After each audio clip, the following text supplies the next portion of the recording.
전라남도 신안군 하이도 음, 그 마을부터 쫙 시작해가지고 음, 어떻게 자랐고 목포에 상고로 전학을 가서 육지로 돌아와서 청운의 꿈을 음, 꾸고 음, 이제 사업을 벌이다가 음, 한국전쟁 때 죽을 고비도 넘기고 다시 장사 잘 됐는데 음, 한국인들의 이런 그 피폐한 민중의 삶을 바라보면서 네, 정치인으로서의 삶을 결단한 모든 과정이 음, 아주 지금 편집이 재밌게 다양한 음, 볼거리 영상으로 음, 그리고 그 김대중 전 대통령의 육성과 주변 증인들의 또 인터뷰 나레이션으로 음, 잘 버무려져서 되게 연대기 시간대 순으로 매우 흡인력 있고 군더더기 없이 잘 편집된 좋은 다큐멘터리입니다. 이번에 길이의 김대중을 보면서 제일 존경스럽지만 동의가 안 됐던 지점이 바로 그거예요. 그 자기 개인적으로 전두환 용서하고 그런 건 좋은데 국가적으로 대통령에 올랐을 때는 공적 음, 판단을 해야 되는데 그 관용을 너무 사사로이 적용한 측면이 있지 않은가라고 고개를 갸우뚱하면서 봤어요. 대학을 안 나왔잖아요. 그렇기 때문에 이분은 자기가 대학에서 공부하지 못했던 것을 수많은 인맥과 주변의 사람을 통해서 음, 끊임없이 공부하는 대통령이었다 이렇게 볼 수 있을 것 같아요. 제가 이 음, 다큐를 보면서 이 네, 사람은 정말 실용주의적인 지식, 그러니까 자기가 이루고자 하는 정치적 포부와 야망을 음, 성취하는 데 필요한 모든 지식을 음, 스펀지처럼 빨아들였던 음, 실용적 지식인이었다라고 느껴졌어요. 김대중이 원래 첫째, 둘째 아들 낳고 첫째 부인이 너무 헌신적으로 남편을 뒷바라지하다가 병에 걸려 죽습니다. 그래서 부인을 떠나보내고 굉장히 고통스러운 시간을 보내고 있었는데 김대중이라는 정치인을 눈여겨보고 멘토 역할을 했던 분이 강원영이라는 음, 목사였어요. 이렇게 기독교인들하고 이렇게 알고 지내는 과정에서 이제 아직 결혼을 안 했던 미혼이었던 이희호라는 음, YWCA에서 활동하고 있는 아주 네, 유복한 집안에서 미국 유학까지 갔다 온 엘리트 여성에게 김대중이 청혼을 합니다. 이희호하고 김대중을 연결시켜주는 역할을 해준 분이 강원영이었더라고요. 강원영이 인터뷰가 나오는데 너가 김대중이라는 사람하고 결혼해서 호의호식하고 편하게 살려면 이 결혼 포기하고 하지만 내가 보기엔 이 사람 떡잎이 대단하니 대단한 정치인 하나 당신 손으로 만들겠다 음, 생각하면 김대중하고 결혼해서 이 사람을 한번 큰 인물로 만들어 봐라. 하지만 음, 그 길이 순탄치 않을 거다 이렇게 자기가 얘기를 했대요. 그러니까 이효가 결혼을 음, 했대요. 이 음, 얘기를 강원영이 나와서 해. 이 다큐에서 주목되는 장면이 뭐냐면 김대중이 이제 신군부에서 투옥되고 내란 음모죄로 사형 선고를 받고 사형 집행을 기다리고 있는 중이었는데 전두환이 그 사이에 대통령이 되잖아요. 근데 기독교를 대표해가지고 한경직하고 강원영 두 사람이 전두환 대통령을 예방하거든요. 그러면서 그때 그 전두환을 찾아갔던 강원영에 대해서 변절했다, 뭐, 어, 음, 그 신군부에게 굴복했다, 비난이 많았어요. 음, 근데 이 다큐에서는 아무튼 재밌는 게 네, 변절이라는 비난을 감수하면서라도 김대중 사형 집행을 만류키 위해 한경직과 함께 전두환을 예방했다라는 나레이션이 나옵니다. 그리고 이제 등장하는 인물이 1976년 저 명동 성당에서 있었던 3.1 민주구국선언 사건. 음, 이 사건이 다큐에서 나와요. 긴급조치 철폐, 구속인사 석방, 언론 출판 집회 자유 보장, 국회 기능 회복, 사법부 독립 등 5개 항을 요구하는 박정희 정권 퇴진을 촉구하는 3.1 네, 민주구국 선언을 이제 하는데 이때 76년에 기독교인들과 제야 인사들이 주로 참여를 했어요.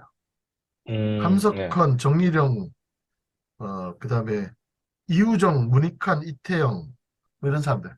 근데 여기에 이름을 누가 올리냐면 윤보선도 올리고 이제 이름버스, 결정적으로 김대중이 여기에 이름을 올리게 되는 거예요. 대선이 있었어요. 그 김영삼하고 아주 치열한 경선을 거쳐서 모두가 예상했던 것과 달리 음, 김영삼이 경선에서 떨어지고 김대중이 민주당 대선 후보로 낙점이 되거든요. 그 박정희랑 붙었어요. 근데 몇 표 차로 박정희한테 패배하냐면 90만 표 차로 패배.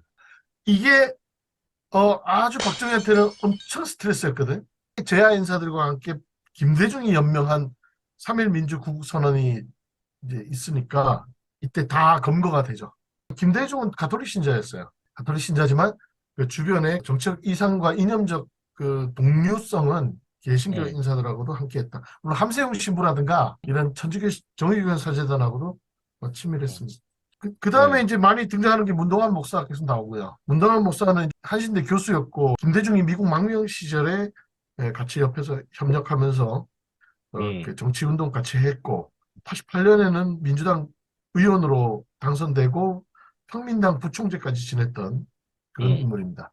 마지막 장면 16년 만에 광주를 찾아서 망월동에서 펑펑 우는 김대중의 모습이 나오는데 그 모습이 아주 음, 인상적이에요.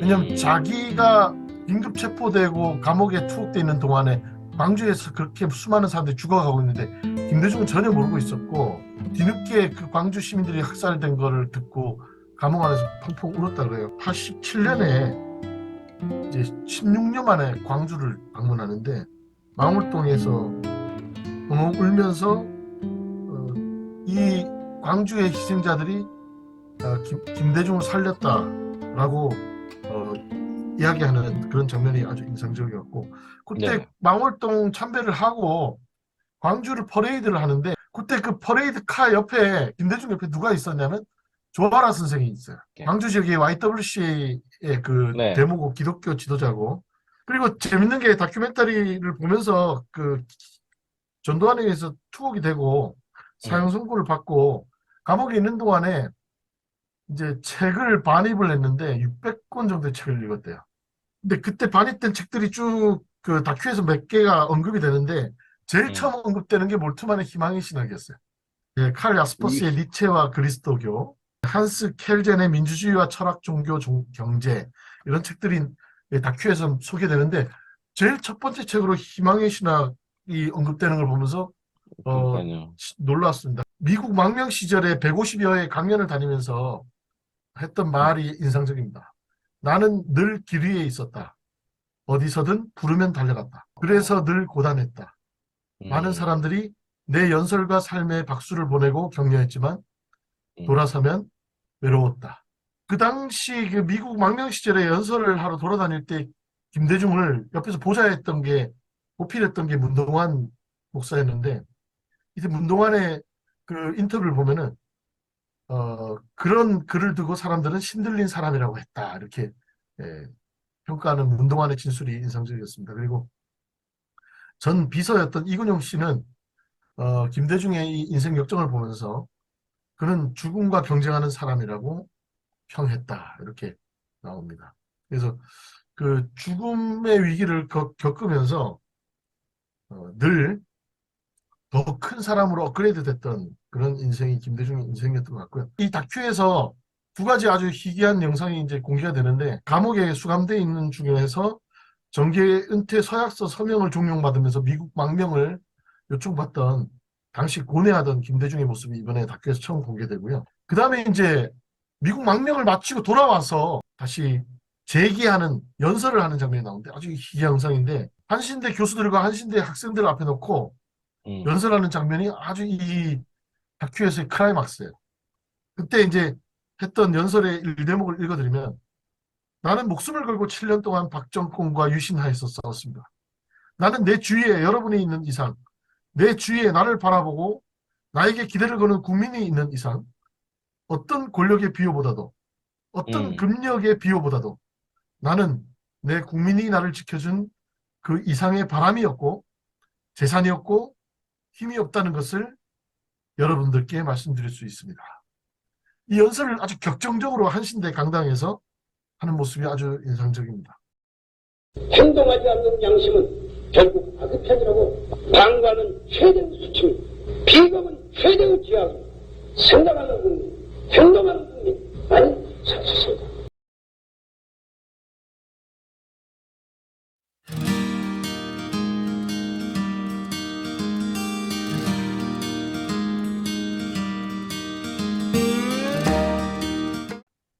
한국 기독교사 돌파보기, 어, 같은 날 하는 그 다음 주 방송 시작하도록 하겠습니다. 반갑습니다. 네. 반갑습니다.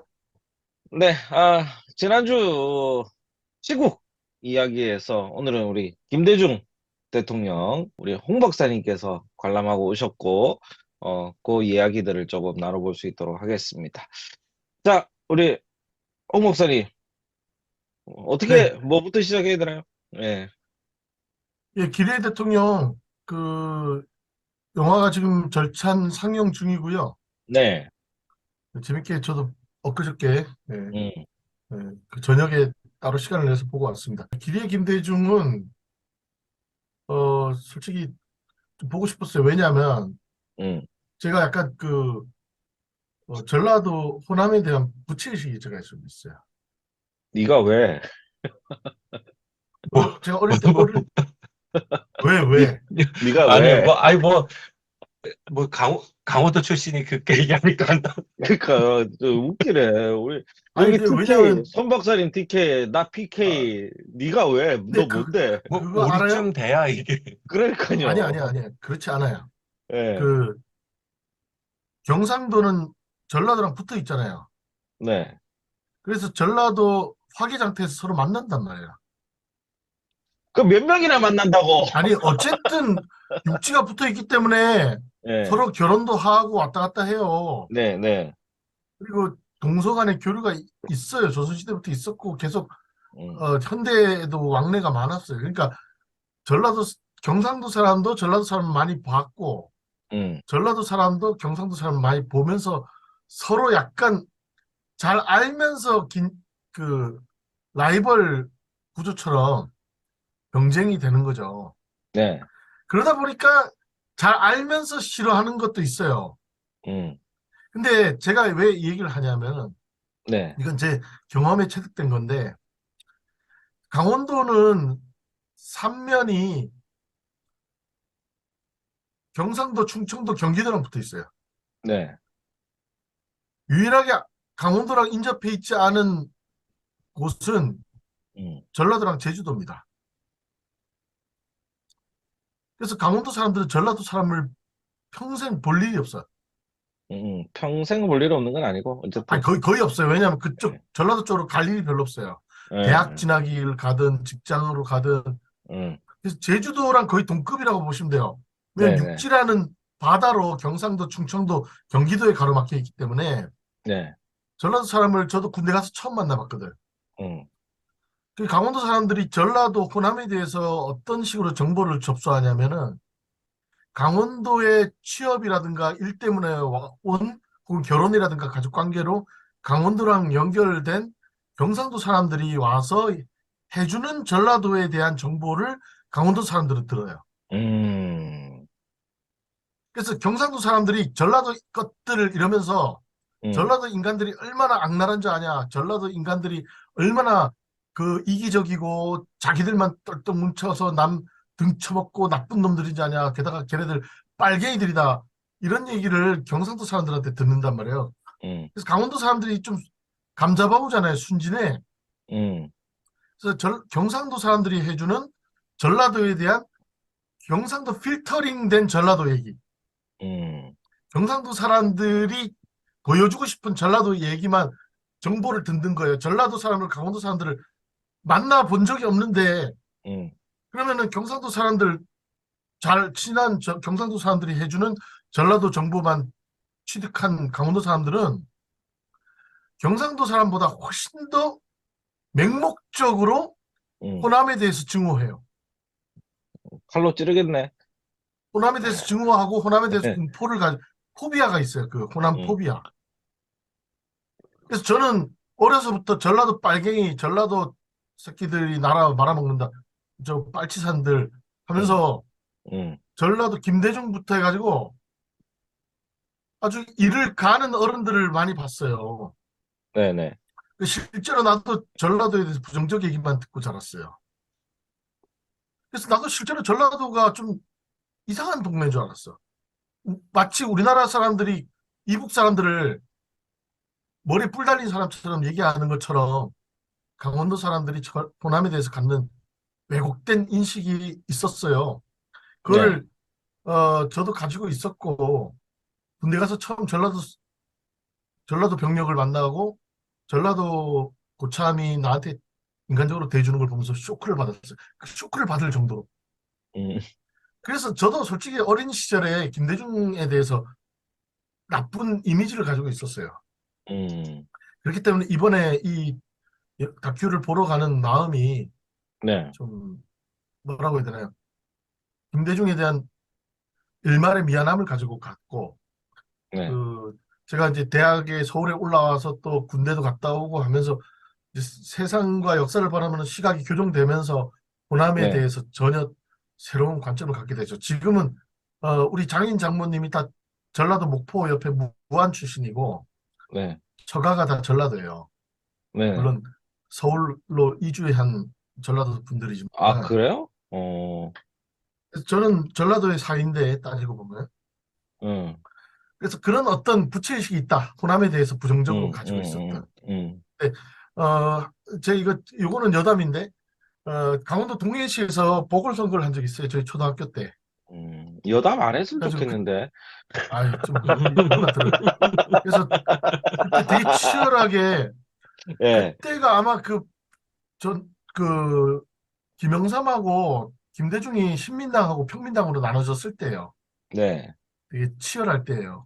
네, 그래가지고 그 민정당하고 신민당, 평민당이 막 각축을 벌이던 때 동해시에서 보궐선거가 있어서 우리나라의 정치 1인자들이 다 동해시로 몰려올 때였는데 동해 역전 앞에 제가 살았거든요.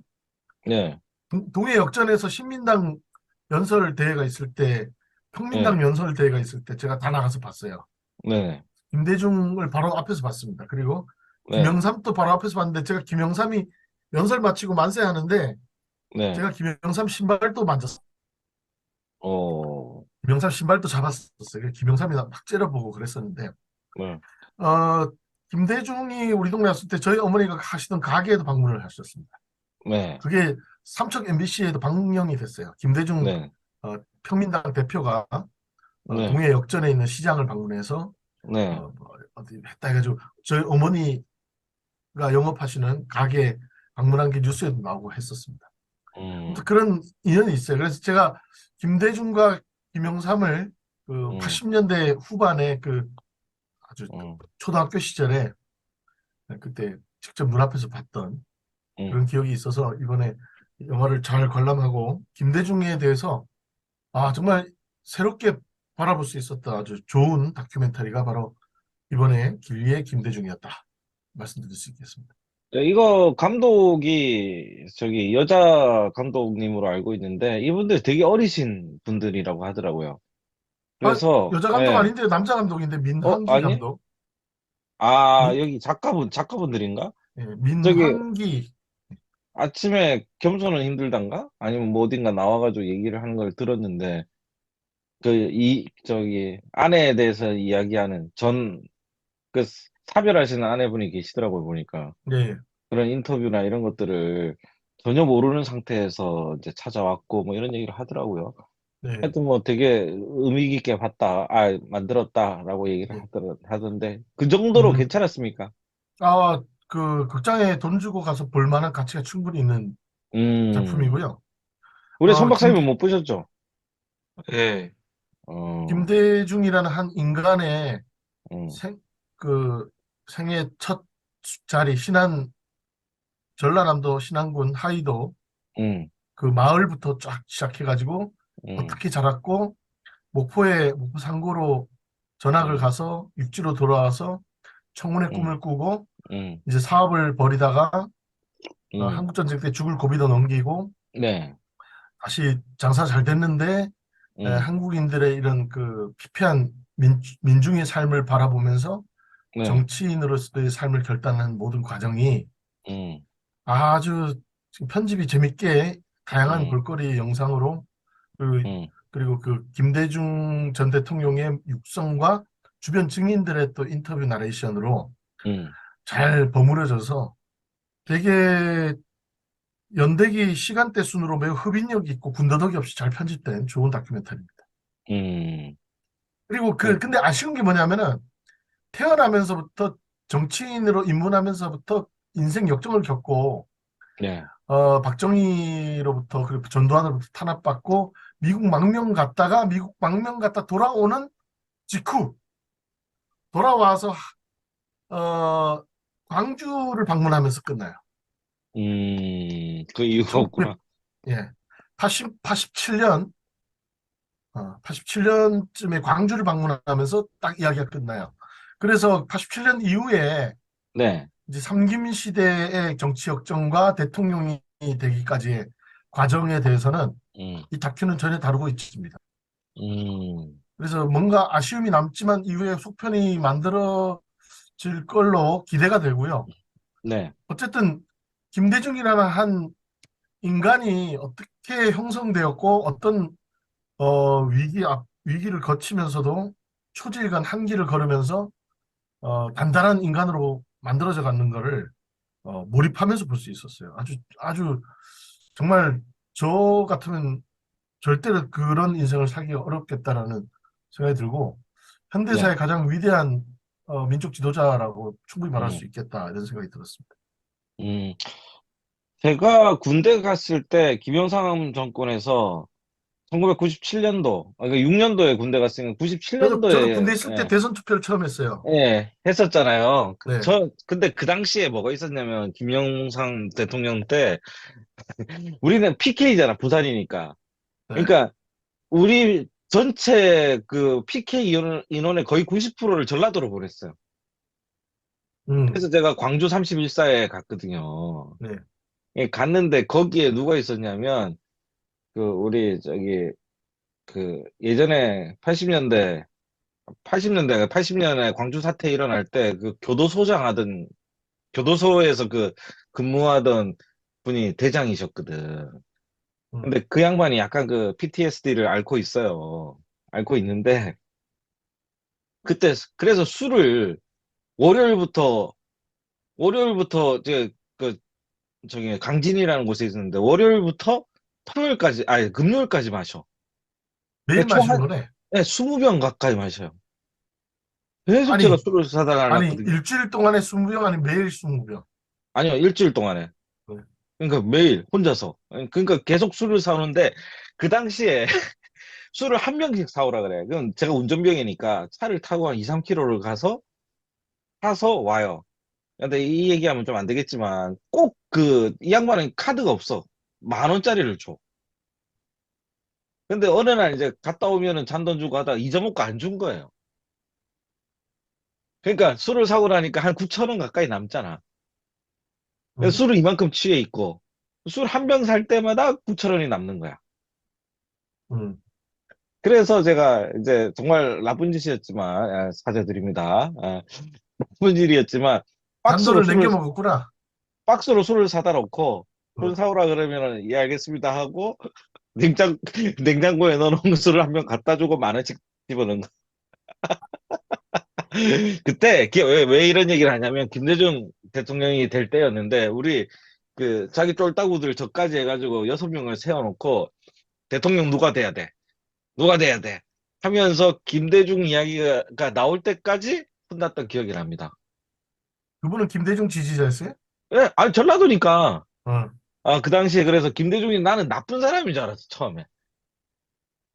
그랬다니까요, 그때는. 음. 그런 기억이 나는데, 하여튼 덕분에, 그 풍족한 군 생활을 했다. 그렇게 말씀드리는 바입니다. 예. 예. 아무튼, 그래서 김대중 대통령의 이제 일대기가 나오는데, 이거는 뭐 인간적인 거에 초점을 맞춘 겁니까? 정치적인 거에 초점을 맞춘 거예요? 정치적인 그 고뇌와 그 실존도 잘 보여주고 있고요. 그러니까 네네. 뭐 종합적으로 김대중의 그 인간성과 주변 인맥, 음, 음, 그다음에 정치적 그 결단과 위기 그 상황에 대해서 아주 설명도 간결하게 잘 되고 있고요. 음. 어, 특히 보면서 깜짝 놀란 게 주변에 기독교인들이 너무 많았던 거예요. 이효 여사 자체가 아내가 부인이 기독교, 크리스찬인데 엄청난 거기 크리스찬이잖아요. 이 길리의 김대중이라는 이 응, 다큐멘터리의 주요 등장인물의 반 이상이 응, 제가 보기에는 크리스찬이에요. 음. 개신교인들. 아니, 저기, 손 박사님. 당시에 에큐메니칼 운동하시는 분들은 음. 거의 대부분 전폭적으로 김대중 지지 세력이었기 때문에 아, 70년대부터. 그러니까요. 아니, 손 박사님이 그 TK, 극좌파로서 제가 예, 강남 좌파가 예, 아니고 TK 극좌파야. 예, TK 극좌파로서 일단 아니 좀 그 우파인데, 네, 아무튼 어, 알겠습니다. 네. 어쨌든 저희 김대중 대통령의 그런 정치적 그 슬로건은 좀 약하지 않았나요? 우리가 볼 때 좀 성에 차지 않지 않았냐? 좌파로서. 김대중 대통령의 슬로건이 예. 뭐였죠? 대통령 당선되실 때? 그때 그때 90, IMF 직후였고 예, 네. 그때 그 노무현은 참여정부고 예. 그러니까 아니, 딱 저 떠오르지가 기억이 있어요. 않아요. 그러니까 좀 약하지 않았나. 그때는 이제, 저는, 예. 저는 솔직히 대통령 아, 자체, 이번엔 바꿉시다. 92년도에. 이번엔 음, 바꿉시다. 음. 예. 네. 그 대통령이 되신 이후에 기계가 너무 없었다. 그러니까, 어, 그렇게 예. 평가되지 않나. 그게 좀 그, 아쉬운 저, 부분이긴 한 것 같아요. 김대중 정부의 슬로건이 뭐였냐면은 네. 제2의 건국이었어요. 아, 그래. 97년도에, 98년. IMF 직후에 음, 제2의 건국. 음. 98년이었나? 예, 아, 예, 예. 노, 노태우, 햇볕 전두환, 정책, 햇볕 정책. 그건 정책이고, 예, 통일 예, 정책이고, 예. 제2의 전두환은, 건국. 전두환은 선진조국 창조 정의사회 구현이었고, 예, 노태우는 보통 사람의 위대한 시대였고, 음, 김영삼은 신한국 창조, 그래서 음. 신한국당이었잖아요. 김대중은 제2의 건국, 노무현은 새로운 대한민국, 그러니까요. 이명박은 선진 인류 국가. 노무현 때까지만 해도 이름이 그냥 참여정부, 무슨 정부 이런 거였고, 정부는 이제 김대중 정부, 김영삼 정부, 처음으로 대통령 이름이 아닌 이름이 이제 참여정부였어요. 예, 예, 그렇게 했던 거 같죠. 근데 근데 아무튼, 그게 좀 약하지 않았냐 이거지. 제 멋있기로만 생각에. 따지면 예, 노태우가 제일 멋있어요, 저는. 뭔데요? 보통 보통 사람의 사람의 위대한 시대. 위대한 시대. 그냥 모든 게 보통이었잖아, 그래서. 아, 아니, 모든 게 보통 이하였, 노태우도 이해하였잖아, 어떤 게. 노태우도 전두환보다 잘한 거는 응, 그 러시아나 중국하고 다 이렇게 북방 외교를 해가지고 응. 어 이렇게 뭐라고 해야 되나요?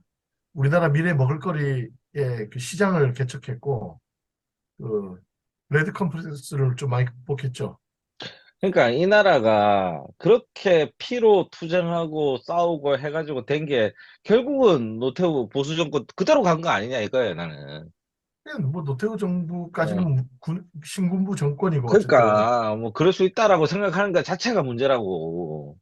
근데 아니 그러니까 가만 보면은 응, 김영삼이 욕먹는 게 그래서 응. 야합해가지고 그 뒤에 그러죠. 대통령 예, 됐다라는 거지만 김영삼이 호랑이 잡으러 호랑이 굴에 들어간다. 그런 다음에 어쨌든 하나회 해체하고 금융실명제 도입하고 응, 역사 바로 세우기도 하고 응. 물론 그거 말고 잘한 게 없었다는 게 좀 문제긴 하지만 그 아니 이후에 잘한 건 뭐 잘한 거죠. 예. 그 미국에서 뭐 그 쌀 개방하라고 막 압력놓고 우루과이 라운드 해도 오케이 뺐다 마. 그게 그 외국에서 쌀 수입하겠다 그래놓고 태국 쪽 쌀 사버리잖아요. 미국 쌀 안 그러니까 예, 사고. 예, 예. 그러니까 뭐 그런 식으로 이제 깡알이 있는 모습을 이렇게 막 보여줬는데 그렇지, 그렇지. 예.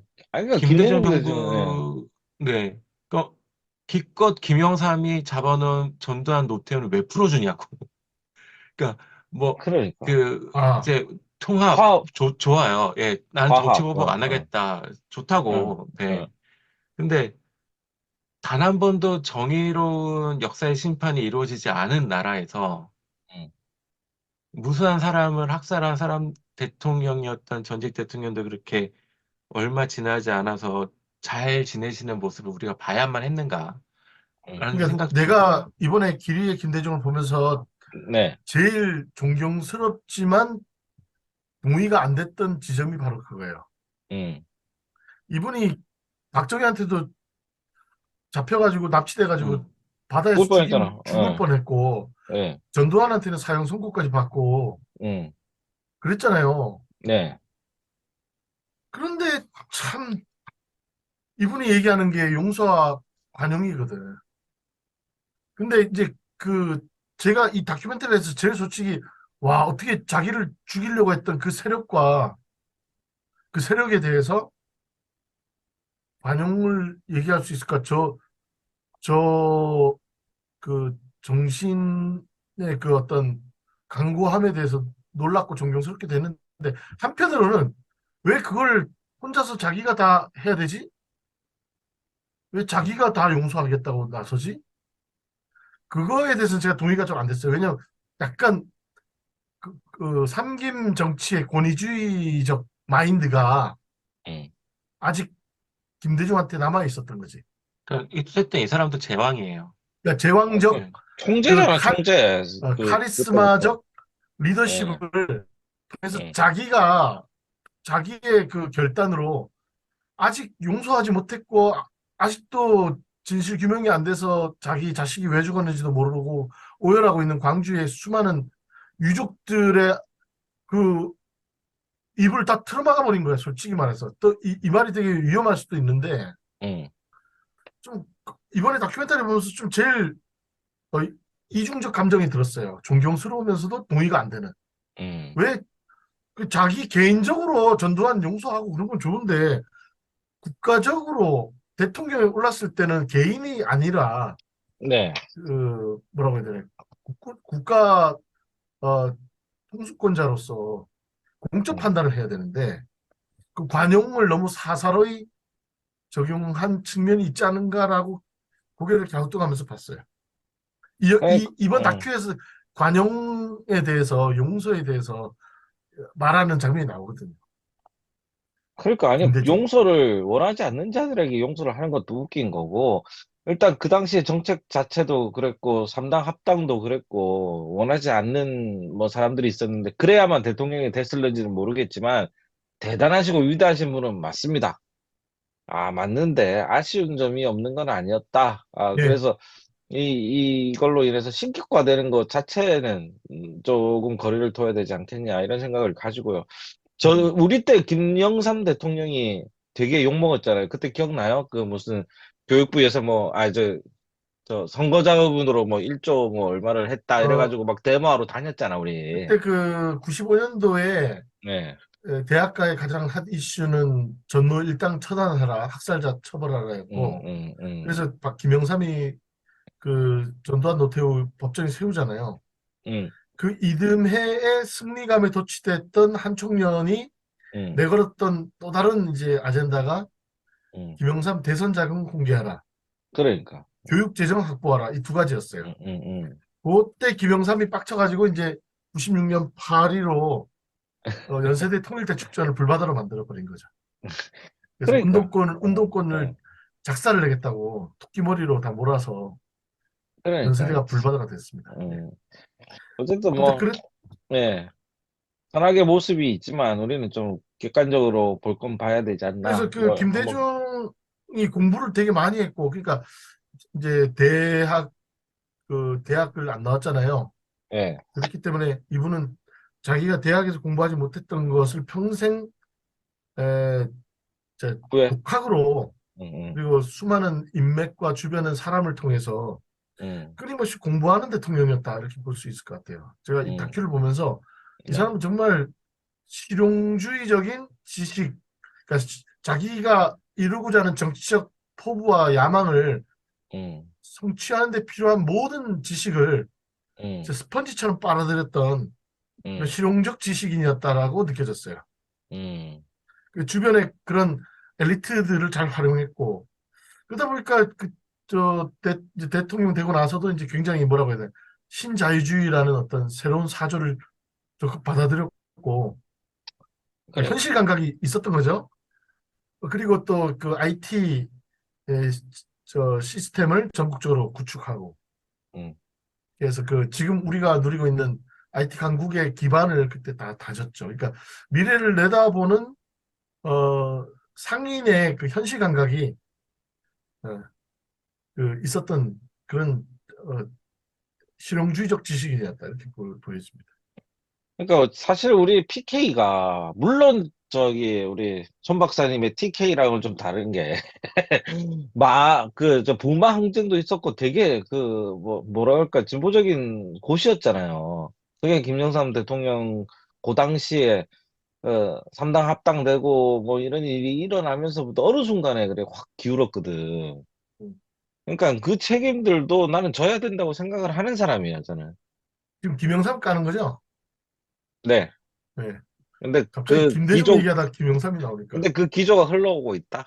아, 나는 그러니까 이렇게 생각하는 바입니다. 이게 역사가 더디게 진보한다라는 관점으로 보면 어쩔 수 없는 어, 구조적 한계라고도 평가할 수도 있겠지만 한편으로는 정말 그게 그때 그렇지 않고 좀 이렇게 끊을 건 끊으면서 갔으면 음, 과거의 구세력과 단절하면서 네. 이렇게 좀 더 빨리 도약했으면 지금 음, 나라가 이 모양이 꼴은 아니겠다. 그러니까 그 음, 솔직히 악한 세력들이 음, 좀 응징을 역사적으로 강력하게 심판받고 역사적으로 정서적으로 심판받는 차원이 아니고 음, 실제적으로 형을 살고 음, 이렇게 그 역사적 책임뿐 아니라 정치적 책임까지 지는 모습을 음.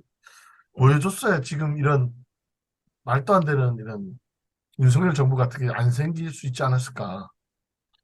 그러니까요. 그런 저기, 회한이 좀 예. 있죠. 예. 확실하게 그 손 박사님 말씀하신 것처럼 역사 청산이 돼야 될 부분인데 이게 안 되고 가니까 결국은 다 그냥 흐지부지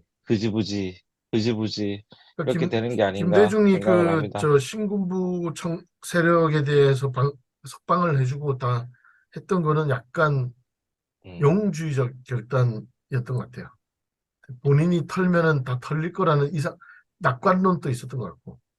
네, 아무튼 오늘 우리가 다루는 다큐에서는 그 김대중의 삼김 시대 평민당 총재 시절의 그 어떤 그 음, 뭐라 그래 카리스마적인 영웅적 지도자의 모습 혹은 대통령 당선 이후의 어떤 역사적 공과에 대해서는 이번 다큐에서는 다루고 있지 않아요. 음. 그러니까 그 정치인 김대중이 그냥 인간 어떤 김대중이랑 과정을 예, 거치면서 굳은살이 생기면서 모든 예, 그 시련을 극복하면서 위대한 큰 인간이 되어 갔는가를 딱 보여주면서 끝나는 거든. 음, 그 과정에서 기독교인들이 주변에 많았다. 음, 이렇게 에, 보면서 기독교인들이 계속 많이 등장하길래 음, 보는 재미가 쏠쏠했습니다. 음. 그래서 자, 뭐 예, 첫 번째로 나온 사, 등장하는 기독교인은 지금 기독교인들 소개하는 건가요? 예, 거기 이제 주변에 나온, 이 다큐에 오케이. 등장하는 기독교인이 강원영이 나와요. 예, 강원영이 이제 김대중이 원래 첫째, 둘째 아들 낳고 부인이 차시성을 가진 부인이었는데 갑자기 이름이 생각이 안 나네. 예, 그 첫째 부인이 너무 헌신적으로 남편을 뒷바라지하다가 병에 걸려 죽습니다. 음, 그래가지고 김대중의 30대 초년 정치인 시절에 가장 큰 시련의 시기가 부인이 갑자기 죽는 사건이었어요. 음, 그래서 부인을 떠나보내고 굉장히 고통스러운 시간을 보내고 있었는데 음. 하지만 그럼에도 불구하고 열심히 이제 다시금 정치인으로서 도약을 하는데 그 국회의원에 네 번이나 떨어졌더라고요.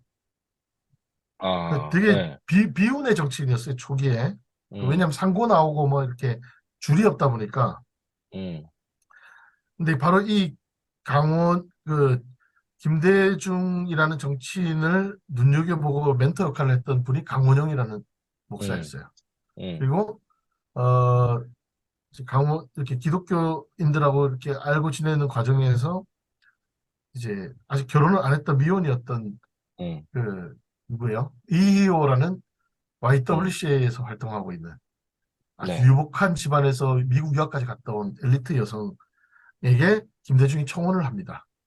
음, 자식이 둘이나 있는 호래비가 음, 청혼을 하는데 바로 이 이희호하고 그 김대중을 연결시켜주는 음, 그 중재자 역할이 바로 중매자라고도 할 수는 없는데 어떤 둘을 결국은 부부의 연을 맺어줄 수 있도록 확증적으로 역할을 해준 분이 강원영이었더라고요. 음, 강원영이 인터뷰가 나오는데 너가 김대중이라는 사람하고 결혼해서 호의호식하고 편하게 살려면 음, 이 결혼 포기하고 음, 하지만 내가 보기엔 이 사람 떡잎이 대단하니 음, 대단한 정치인 하나 당신 손으로 만들겠다 음, 생각하면 음, 김대중하고 결혼해서 이 사람을 한번 큰 인물로 만들어 봐라. 하지만 음, 그 길이 순탄치 않을 거다 이렇게 자기가 얘기를 했대요. 음, 그러니까 이효가 결혼을 음, 했대요. 음, 이 얘기를 강원영이 나와서 해. 예, 그러니까 그 굉장히 그 김대중 인생에서 아주 중요한 인물을 음, 부부연을 맺어준 역할을 하는데 그 김대중에 대해서 되게 좋게 이제 봤던 제야 인사였는데 이 다큐에서 주목되는 장면이 뭐냐면은 김대중이 이제 신군부에서 투옥되고 내란 음모죄로 사형 선고를 받고 네, 이제 사형 집행을 기다리고 있는 중이었는데 전두환이 그 사이에 대통령이 되잖아요. 네, 근데 기독교를 대표해가지고 한경직하고 강원영 두 사람이 전두환 대통령을 예방하거든요. 음, 그러면서 그때 그 전두환을 찾아갔던 강원영에 대해서 변절했다, 뭐, 어, 음, 그 신군부에게 굴복했다, 비난이 많았어요. 음, 근데 이 다큐에서는 아무튼 재밌는 게 네, 변절이라는 비난을 감수하면서라도 김대중 사형 집행을 만류키 위해 한경직과 함께 전두환을 예방했다라는 나레이션이 나옵니다. 이제 음, 여기에 대해서는 뭐 여러 가지 이론이 있을 수도 있는데 아무튼 강원영의 그 전두환 예방의 목적 중에 상당 부분이 음, 김대중에 대한 사형 집행을 만류하기 위한 목적이었다라는 내용이 음, 다큐에서 등장하는 게 주목이 됩니다. 뭐 정형이 죽으면서 울면서 강원유 목사님한테 부탁을 했대요. 대중이 좀 뭐라고? 살려달라. 아, 네, 뭐 강원유 목사님 회고록에 보면 그렇게 나와요. 그래서 음, 이제 그 국정자문위원인가 이제 음, 그거를 맡으라고 하니까 일단 하기는 정말 싫지만 그럼 내가 당신과 하기는 독대할 수 싫지만, 있는 예, 시간을 준다면 한번 생각해 보겠다. 그리고 이제 음, 독대를 한 음, 자리에서 이제 한경지 목사님 옆에 있으면 얘기하기가 껄끄러웠던 것 같아요. 독대한 음, 자리에서 얘는 풀어줘야 음, 뭐 김대중을 풀어줘야 당신도 이제 탄탄하게 뭐 대통령 음, 뭐 국가의 어떤 민도가 당신에게 올 거 아니냐 뭐 이런 식으로 음, 설득을 했다. 음, 라는 건데, 네, 네, 뭐, 시간이 지난 다음에, 원체 강원영 목사님도 정치적 감각도 있고, 그런 분이라서 그 말을 음, 음, 곧들은 믿는 건 좀 어렵지 않나, 라는 생각도 음, 하나가 있고요. 그래서 이제, 한때 강원영 목사님이 WCC 회장 꿈을 꾸셨는데, 음, 이제, 그, WCC 총회 하는 장소에 이제, 비장쪽 목사님들이 막 벽보를 붙여버리잖아요. 음, 강원영을 독재에 음, 그 뭐지?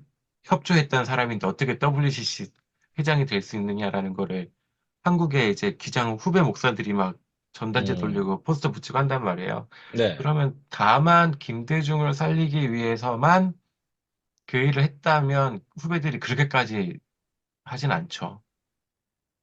뭐, 그렇겠죠? 예, 네, 뭐 그런 의심들이 좀 들기는 해요. 아무튼 강원영의 이 그 전두환 예방에 대한 평가가 이 다큐에서 나레이션으로 그렇게 나온다.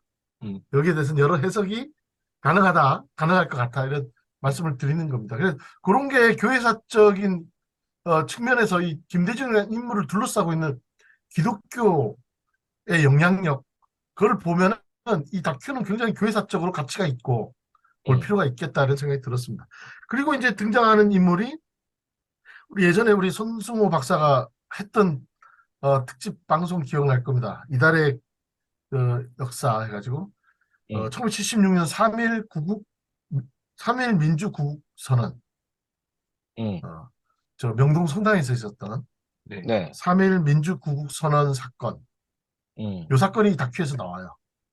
아하, 그리고 요 76년에 명동 성당에서 이제 독재를 비판하면서 사상 양심의 자유, 언론의 자유, 학원 자주성 이런 걸 회복을 요청하고 음, 한국의 모든 산업 노동력을 이렇게 예, 뭐 경제 민주화 같은 거죠. 그다음에 예, 제3세계에 눈 돌리지 않은 결과 국제적으로 고아가 되어 서방 사회로 버림받고 있다. 뭐 이런 주장들을 하면서 음, 긴급조치 철폐, 구속 인사 석방, 언론 출판 집회 자유 보장, 국회 기능 회복, 사법부 독립 등 5개 항을 요구하는, 그리고 음, 박정희 정권 퇴진을 촉구하는 3일 네, 민주구국 선언을 이제 하는데, 네, 이때 76년에 기독교인들과 제야 인사들이 주로 참여를 했어요.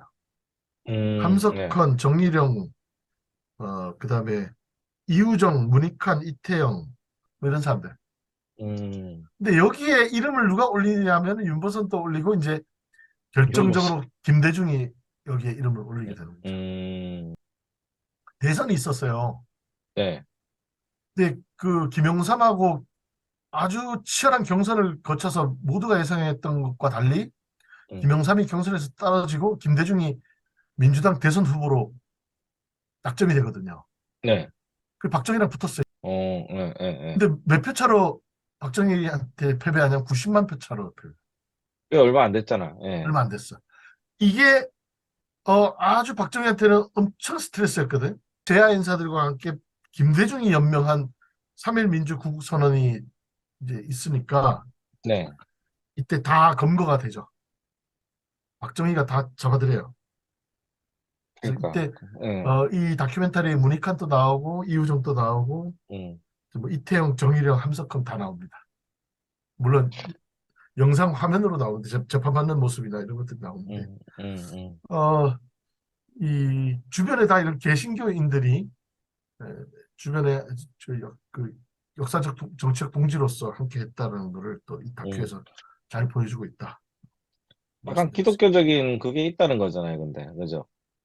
예, 기독교인들과의 엄밀히 말하면 이제 김대중은 가톨릭 신자였어요. 네, 가톨릭 신자지만 그 주변에 그 정치적 이상과 이념적 그 동료성은 개신교 음, 인사들하고도 함께했다. 물론 함세웅 신부라든가 음, 이런 천주교 정의교회 사제단하고도 음. 친밀했습니다. 근데 오히려 뭐, 정의교회 사제단보다는 개신교 인사들이 계속 다큐에 많이 나와요. 그 음, 당시에 이제 국제적으로 그 김대중이 위기에 몰려 있을 때마다 김대중의 구명 활동을 펼치는 것도 음, 미국 교회, 독일 교회 뭐 다 개신교 교회들이 그 음, 자국의 어떤 정치권한테 압력도 넣고 하는 역할들을 되게 많이 하거든요. 그러니까 이게 네, 김대중을 보호하기 위한 어떤 활동 같은 거는 그냥 우리나라 교회뿐만이 아니라 진짜 세계 교회가 관심을 음. 갖고 함께 노력했던 일이라고 하는 게 맞을 것 같아요. 음. 왜 이렇게 중요한 거죠? 기독교적으로? 그 주변에 목사님이 있었다고 뭐 그게 다는 아닐 거 아니야. 어, 그러니까 그 독재 그 그러니까 그러니까 결국은 이제 기독교 저항, 안에서도 예, 한경식이라든가 이런 보수 진영은 반공에 음, 경도된 보수 서북 교회를 중심으로 올라온 기독교를 배경으로 하는 보수 음, 기독교는 박정희라든가 전두환 같은 반공을 국시로 하는 정권 네, 여당 세력에게 지지를 한 음, 반면에 음, 이 에큐메니컬 진영은 그러니까 반공보다 음, 민주화가 더 중요한 가치로 오고 여겨졌던 거야. 그러니까 솔직히 말해서 그 대한민국의 이념 자체가 반공도 있고 민주주의도 있잖아요. 어느 쪽을 네네, 더 어, 우선적 가치로 놓느냐에 따라서 기독교 안에 음, 보수와 진보가 갈렸던 것 같고 어, 기독교의 진보 에큐메니컬 그룹들이 자신들의 그 종교적 어떤 신학적 입장을 대변할 수 있는 현실 정치인으로서 아이콘이 김대중으로 이렇게 상정된 게 아닌가 그런 생각이 들었어요. 제가 보는 게 맞을지. 그러니까 알겠습니다. 어쨌든 김영삼은 그 YH 무역 사건 때 네, 문동환이나 이런 애큐권의 인사들이 자기를 찾아오는 걸 되게 좋아했대요. 드디어 음, 내가 기독교 쪽 제야 음, 세력이 나를 인정하는구나. 79년 역시, 가서야. 예. 확실히, 예, 예, 그 그러니까 확실히, 이전까지 그 즉, 음, 김대중은 가톨릭이었기 때문에 오히려 개신교 에큐메니컬하고 소통하는데 오히려 더 음, 어, 편했을 수도 있겠네. 수월했는데 예, 김영삼은 합동 측이거든요. 음, 예수기 장로의 합동 측이니까 훨씬 더 에큐메니컬 진영하고 소통하는데 뭐라고 해야 되나 정치적으로는 뭐 부담은 없을 테지만 음. 교파적으로는 아마 이질성이 더 컸다고 볼 수 있죠. 아직도 기억나는 게 우리 저기 김영삼 대통령 될 때 우리 부산에서 장로님이 돼야지. 장로님이 대통령 하는 거 봐야지 이래가지고 다들 장로님으로 다 뭉쳤던 그런 기억이 납니다. 예. 자, 그러면 우리 이희호 아니, 여사 얘기를 좀 들어보죠. 아니 아직 할 얘기 더 남았는데 끝났는데? 너무 많아. 아니, 40분이야. 예, 그럼 좀 최대한 10분 내로 끝낼게요. 네? 그 다음에 네. 이제 많이 등장하는 게 문동환 목사 계속 나오고요. 네. 문동환 목사는 이제 한신대 교수였고, 이제, 에, 음, 김대중이 미국 망명 시절에 같이 옆에서 협력하면서 그 음, 정치운동 같이 했고, 이후에 네. 이제 88년에는 민주당 어, 의원으로 당선되고 평민당 부총재까지 지냈던 그런 음, 인물입니다. 그러니까 음, 아주 그런 그 김대중의 아주 뭐라고 해야 되나요? 그게 아주 정신적인 음, 오른팔 역할을 했던 분이 문동환 목사였던 것 같고, 그래서 문동환 목사가 인터뷰에 굉장히 자주 나옵니다. 그 네. 다음에 이제 그 마지막 장면, 16년 만에 광주를 찾아서 망월동에서 펑펑 우는 김대중의 모습이 나오는데, 그 모습이 아주 음, 인상적이에요. 왜냐면 음, 자기가 그 긴급 체포되고 감옥에 투옥돼 있는 동안에 광주에서 그렇게 수많은 사람들이 죽어가고 있는데 김대중은 전혀 모르고 있었고, 음, 그 사이에 뒤늦게 그 광주 시민들이 학살된 거를 듣고 감옥 안에서 펑펑 울었다 그래요. 그래 음, 이제 광주 학살이 있은 지 이후에 87년에 이제 16년 만에 광주를 방문하는데, 망울동에서 엉엉 울면서 어, 이 광주의 희생자들이 김대중을 살렸다라고 음, 어, 이야기하는 그 이효 여사가 그 얘기하는 그런 장면이 아주 인상적이었고, 그때 네. 망월동 참배를 하고 광주를 퍼레이드를 하는데 시민들을 환호를 받으면서, 그때 그 퍼레이드 카 옆에 김대중 옆에 누가 있었냐면 조아라 선생이 있어요. 누구요? 조아라 줘봐. 선생. 좋아라. 저 알아. 광주의 광주 네. 그 지역의 대목. 오케이, 오케이, 오케이. 광주 지역의 YWCA의 그 네. 대모고 기독교 지도자고, 아주 그 이렇게 다큐 내내 계속 이런 크리스찬 지도자들이 옆에 있는 걸 음, 볼 수 있었습니다. 그리고 재밌는 게 다큐멘터리를 보면서 그 전두환에 의해서 투옥이 되고 사형 음, 선고를 받고 감옥에 있는 동안에 이제 책을 반입을 했는데 600권 정도의 책을 읽었대요. 오, 근데 그때 반입된 책들이 쭉 그 다큐에서 몇 개가 언급이 되는데, 제일 음. 처음 언급되는 게 몰트만의 희망의 신학이었어요. 희망이시다. 그다음에 몰트만, 칼 이, 야스퍼스의 니체와 그리스도교, 어, 한스 켈젠의 민주주의와 철학, 종교, 경제, 이런 책들이 다큐에서 소개되는데, 제일 첫 번째 책으로 희망의 신학이 언급되는 걸 보면서 그러니까요. 놀랐습니다. 그리고 제가 이제 검색을 해보니까 김대중 네. 대통령이 옥중에 읽었던 책들 리스트가 쭉 검색이 되더라고요. 음, 근데 한 150권 정도 추려진 리스트를 쭉 보니까 네. 뭐 여러 다양한 고전, 서양 고전과 인문 서적들을 읽었는데, 음, 쭉 보니까 기독교 관련된 책들도 적지 않아 있었습니다. 음, 성 바오로 출판사의 하나님 체험, 음, 교황 요한 바오로 2세 묵상집, 음, 가톨릭 출판사의 마음의 기도, 그다음에 엔도샤쿠의 예수 지하철을 타다 예수의 일생, 침묵, 이런 엔도샤쿠 책도 읽었고, 가톨릭 본도 출판사의 한국의 성지 같은 책도 읽었더라고요. 그다음에 음, 개신교 신학자가 쓴 김용복 박사가 쓴 한국 민중과 기독교, 음. 그다음에 한국 천주교에서 아마 유영렬이 쓴 걸 것 같아요. 윤성범 감신대 학장이 쓴 기독교와 한국 사상도 읽었어요. 음, 진짜, 그다음에 어, 기독교 신비 신학자인 스웨덴보르의 천국과 지옥 같은 책도 읽었고, 음, 한스킹의 교회란 무엇인가, 오거스틴의 아, 참회록과 하나님의 도성, 음, 그다음에 가브리엘 마르셀의 기독교와 현대 사조, 유동식의 한국 종교와 기독교, 음, 그다음에 구티에레츠의 해방신학, 음, 이런 책들이 김대중이 그 당시 투옥 중에 반입해서 읽었던 책 리스트에서 발견되는 음, 기독교 관련 서적들입니다. 이렇게 다양한 기독교 서적들을 읽으면서 개신교와 이런 신학적 조예도 어느 정도 있었던 걸로 음, 보입니다. 되게 이런 것들 보는 재미가 쏠쏠했고요. 김대중이 망명을 하고 나서 미국에서 어, 2년여 동안 네, 777일 동안 150여 회의 강의를 다닙니다. 야, 근데 이때 교회도 많이 가고 NCC 같은 NCC가 주최한 집회에도 가서 강의하는 모습을 볼 수 있었고요. 네. 그래서 그때 미국 망명 시절에 150여 회 강연을 다니면서 했던 말이 인상적입니다. 나는 늘 길 위에 있었다. 어디서든 부르면 달려갔다. 길 그래서, 위에 김대중이군요. 그래서. 그래서 늘 고단했다. 많은 음, 사람들이 내 연설과 삶에 박수를 보내고 격려했지만 음, 돌아서면 외로웠다. 그러니까 이 김대중의 그 고단한 인생의 그 외로움. 그래서 음, 김대중이 읽은 책들 보면 실존 철학책이 되게 많아요. 음, 실존주의 철학. 그래서 그 당시 그 미국 망명 시절에 연설을 하러 돌아다닐 때 김대중을 옆에서 보좌했던 게, 보필했던 게 문동환 목사였는데, 이제 문동환의 그 인터뷰를 보면은, 그런 글을 두고 사람들은 신들린 사람이라고 했다. 이렇게, 예, 평가하는 문동환의 진술이 인상적이었습니다. 그리고 전 비서였던 이근용 씨는, 김대중의 이 인생 역정을 보면서 그는 죽음과 경쟁하는 사람이라고 평했다. 이렇게 나옵니다.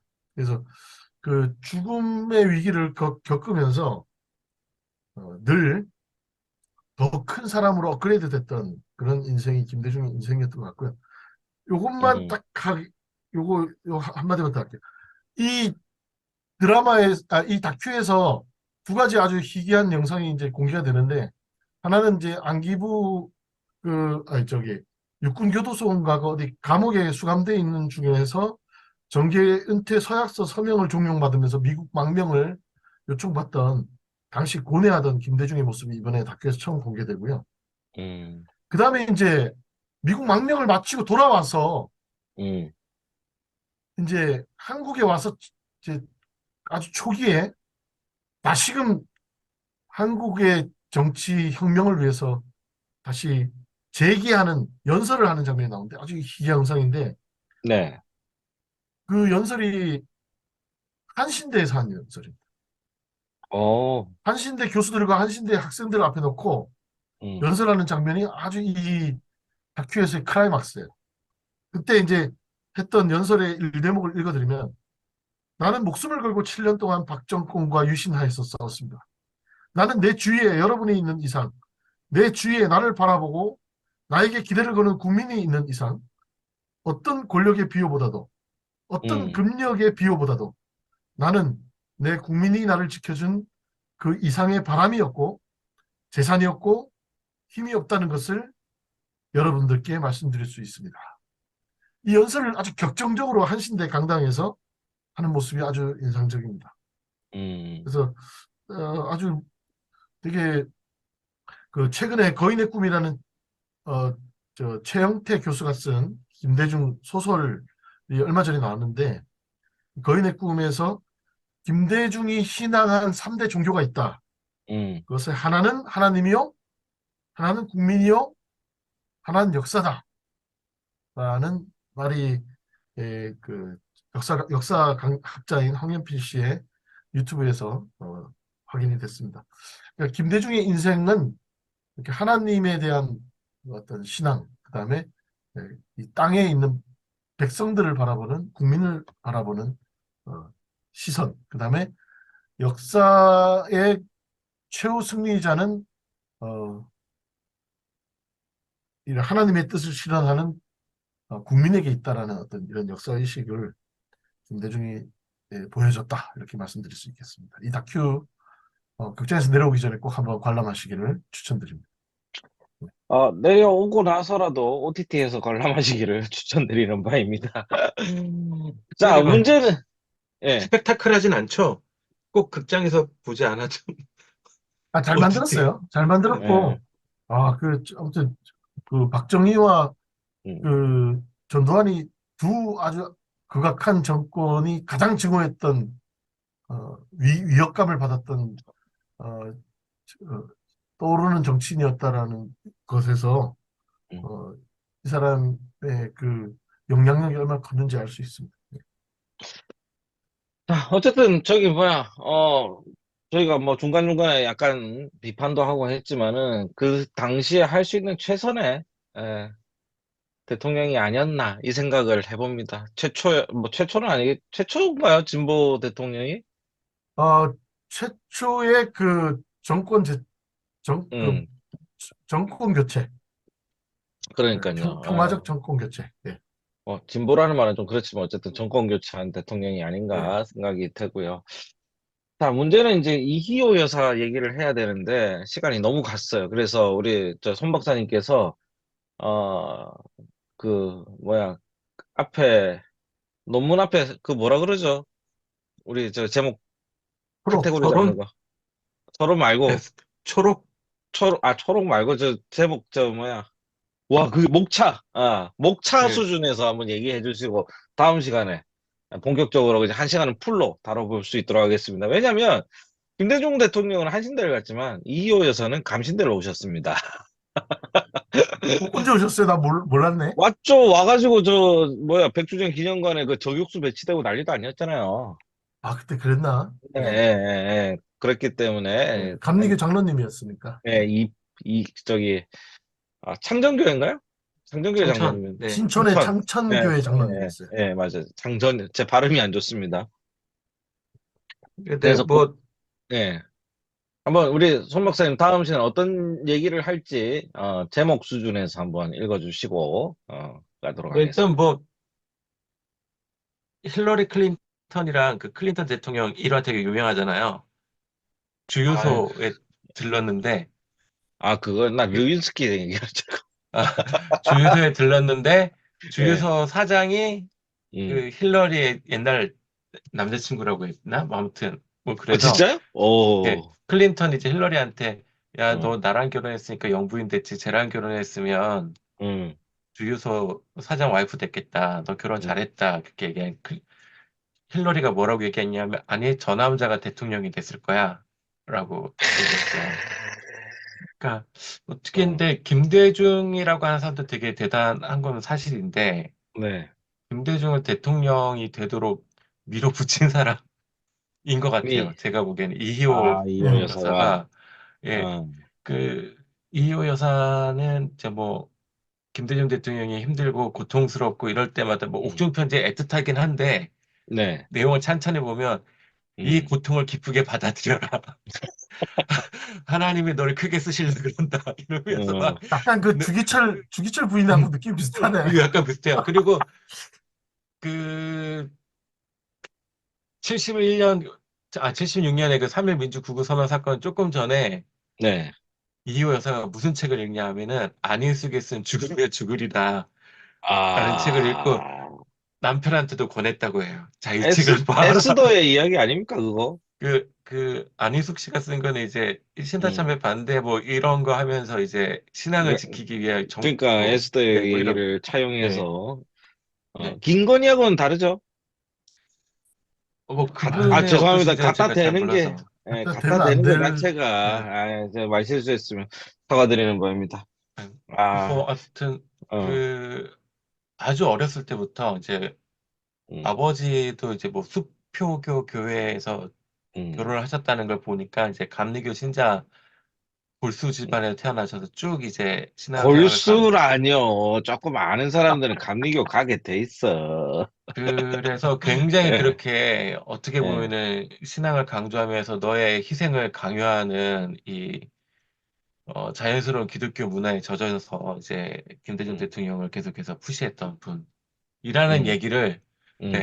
다음 시간에 해보겠습니다. 네. 알겠습니다. 충분히 한 시간짜리 되겠죠? 네, 뭐, 꼭 김대중을 대통령으로 만드는 이야기뿐만이 아니라 이분 예, 스스로가 여성 운동에서 미쳤던 영향이 원체 크기 때문에 뭐 우리 그런 걸 음, 지금 최근에 이번에, 음, 이번에 그 윤석열 정권이 창출되는데도 음.